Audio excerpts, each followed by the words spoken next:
ازاي تتخلصي من اي رمل موجود فيها وتفتح معاكي كل واحده بوحدتها زي ما انتم شايفين. وهنعمل معاكم احلى شويه شوربه طعمهم خطير. هتعملوا معايا حلول ام الخلول. هنسمي بالله ونصلي على الرسول عليه افضل الصلاه والسلام.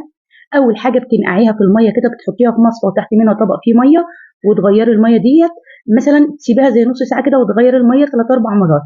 بتتخلص من اي رمله موجوده فيها، وحتى بتفتح معاكي. صفيها تماما، شويه زيت سخنين كده، اول الزيت ما يسخن معاكي قوي ابداي انزلي حبه بحبه، ما تنزليش بيهم كلك مره واحده علشان تفتح معاكي، علشان السخونيه بتاعه الطاسه او الصينيه اللي انت حطاها تساعدك ان ام الخلول تفتح كلها، غير لما تنزلي بيها كلها كميه فوق بعضها، وخصوصا لو كميه كتيره. زي ما انتم شايفين معايا كده حرفيا فتحت معايا كل واحده بوحدتها، واتخلصت من الرمله تماما بالطريقه اللي انا قلت لكم عليها. حلوين. هنا في المرحله دي بقى البهارات بتاعت ام الخلول سهله وبسيطه ومتوفره في كل بيت. بعد بقى ما بتاخد زي ثانيتين ثلاثه كده معايا على النار،